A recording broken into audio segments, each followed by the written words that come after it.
As of November 2024, platinum's fundamentals highlight a significant supply-demand imbalance, with the largest supply shortfall in a decade expected this year.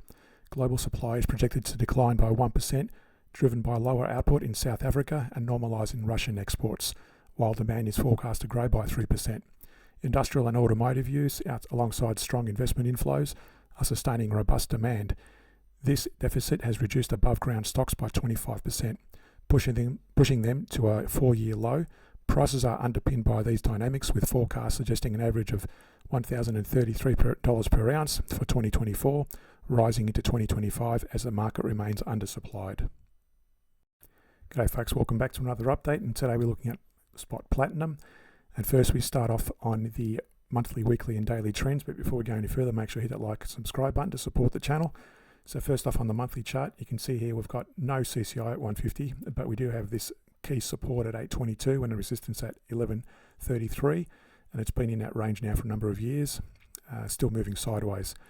On the weekly chart, we've actually broken below that moving average of the CCI 150, giving us a bearish outlook, and also the price is below its respective moving averages, so somewhat bearish on the weekly chart.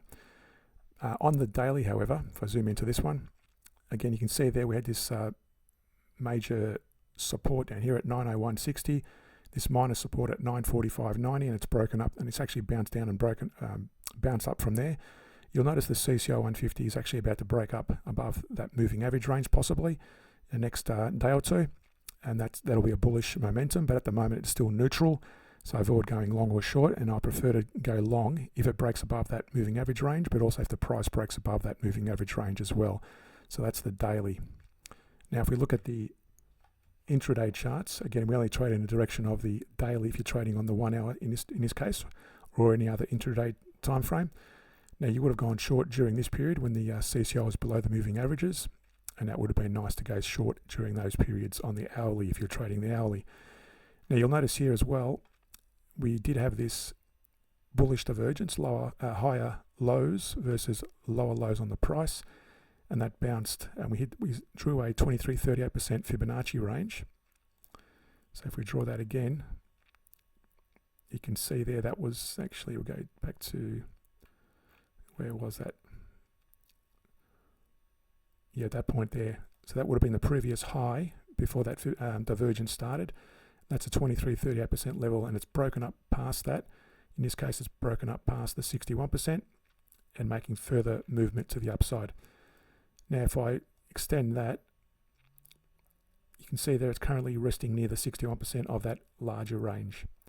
So that divergence has already hit its initial target, and it's still making further upside. You'll notice the CCI is still moving above its respective moving averages, and so is the price. So that's how you would trade that. Now, you can trade this 1 hour time frame on its own, but I suggest you wait until it breaks above this moving average on the daily, and that's where you start going long. So, and this divergence, I don't trade these generally, but you can use them as a potential exit point. So if you're going short during this period and you started seeing this move to the upside by the CCI, that's where you'd start probably taking your profits off the table.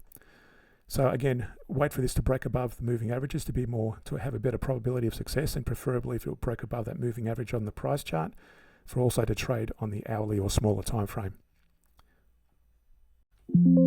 To support the channel more, hit that like and subscribe button and share the video. For added benefits and the cost of a coffee, consider subscribing to the Patreon page, where we look at weekly scans of bullish trending shares and insider trades that may have occurred. Thanks again, and see you in the next video.